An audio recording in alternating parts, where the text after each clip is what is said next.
Hey, what's up? I'm back with my review for WWE's 2008 Great American Bash, so let's go right to it. First match of the night we had was the four-way tag team match for the WWE Tag Team Championships. And so this kind of ran a little bit differently than I thought originally would. What I thought originally what they were going to do was have four people in the ring at a time, so one person from each team, and have them go at it, and then they just tag out whenever. But what they did was there were only two men allowed in the ring at one time, so essentially what that meant was one man could tag in another person from a different team. So, you could have, like, Hawkins tagging Festus or whatever. So that was a little bit different, but, it wasn't bad because the match still pretty much went how I thought it was going to go up until the end. And we do have new WWE Tag Team Champions after what seemed like a long time since Miz and Morrison have been champions, but the new champions are Hawkins and Ryder. They ended up winning the match in kind of a edge-like fashion, maybe. They opportune moment. At the end of the match, Festus was in pretty much the control of it, and a few things happened, and then Hawkins and Ryder ended up getting the win. So, it wasn't a complete surprise to me. I personally predicted that Miz and Morrison would hold on to the titles, but I also said if there was anyone that I thought could beat them, it would be Hawkins and Ryder. And, in that sense, I think WWE made a good decision in switching the titles over to them because, Miz and Morrison have had a good go at it for a while. The match itself, I rated it a 6.5. That's probably also being generous. It wasn't a bad opener. Like most of this night, though, was, about average. Many of the matches weren't that good. But, there was some good athleticism, as always shown by Morrison, and even Finlay, he had some pretty good moves. So, just your average match, nothing really fancy except what Morrison did. But, I think it's a good decision, putting the championships back on, I believe Hawkins and Ryder on SmackDown, so it's good to put them back on someone from SmackDown, because I think that originally is where the championships lie, so that's good. And so we'll go on to the next match. Second match of the night was a singles match for the U.S. Championship, so it was between Matt Hardy and Shelton Benjamin. Now, I'm really happy with the way this match went, not only because it was probably the best match, in my opinion, of the night, but also because Shelton Benjamin finally, after I think 2 years, gets another championship for himself, which is good. Because, they have just been burying this guy every year, and so it's finally good to see him come out and get something. So he won that match, but this was the best match of the night. I gave it an 8. And, that might be being a little generous. Originally, I gave it a 7.5, but after the whole pay-per-view, I went back and gave it an 8, because really, after comparing it to all the other matches, this was by far the best match of the night. Mostly, I think, because of the athleticism that both Matt Hardy and Shelton Benjamin have. I mean, that was a good pairing to begin with, but Shelton Benjamin especially, he showed really why he deserves to be the United States champion. Good kicks and good moves by both Benjamin and Hardy. Of course, Matt Hardy, he's a high flyer, and Benjamin just has really good athleticism. So, really just a really good match, and, Shelton Benjamin hit him with his finishing move, and it was a clean win, and so I gave that an 8. Best match of the night, and I'm really glad that I was wrong in this case in my prediction. I'm really glad that Shelton Benjamin finally has a championship to go with his collection. So, really happy about that. Hope they keep that on him for a while, and I hope this is really the push that they're giving him, a push now to start getting him going, because he needs one. So that's that match. And then the third match of the night was a singles match for the ECW Championship, Mark Henry versus Tommy Dreamer. Now, this is probably the second worst match of the night in my opinion. There was one actually worse than this. It was basically straightforward.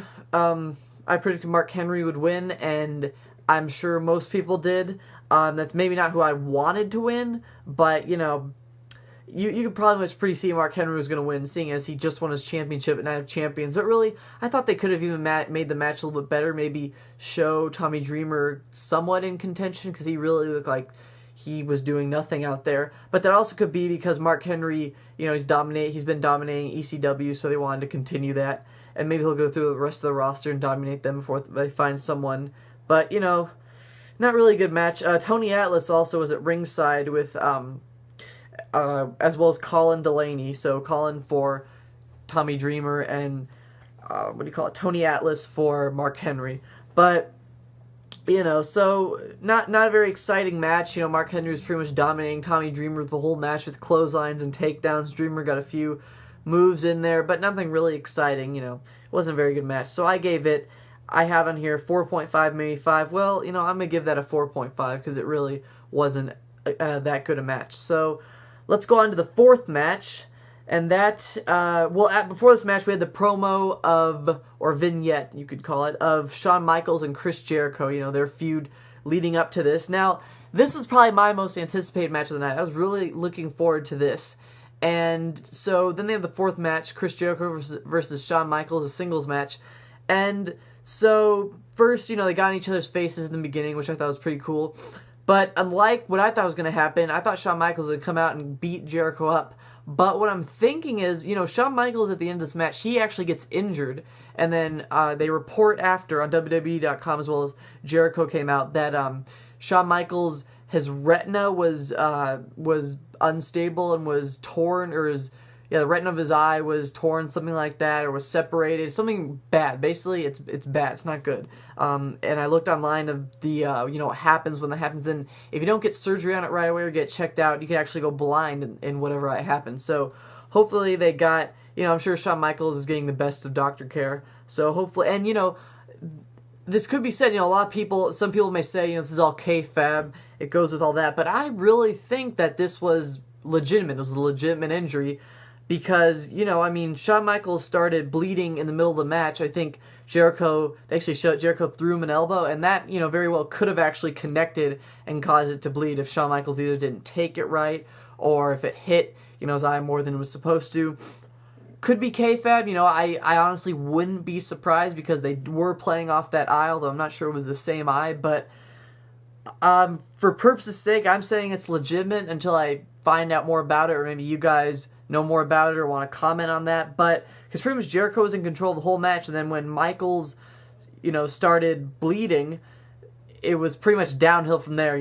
Jericho exploited it, and maybe that was just their way of trying to stretch out the match, because the referee was asking Shawn Michaels, you want to quit, and he said no. But pretty much the referee had to stop the match because Shawn Michaels just couldn't get up. So, real or not, you be the judge. But for purpose's sake now, I'm going to say it is real.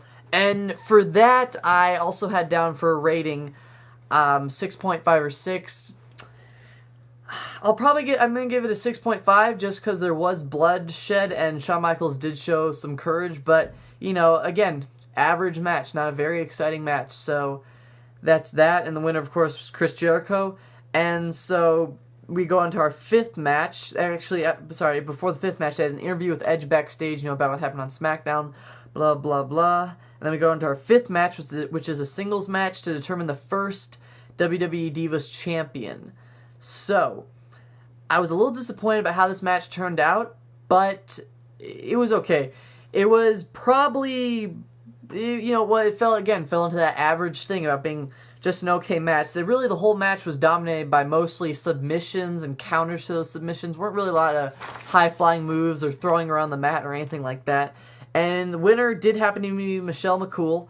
So I was pretty surprised about that because I thought for sure they were going to have Natalya win. I thought that was a given, but I guess they're putting on Michelle McCool. So hopefully she'll carry that good. And so basically Natalya taps out to submission by Michelle McCool. But anyways, winner Michelle McCool gave that match about a 5.5 because, again, like the whole night, average match. So that's that.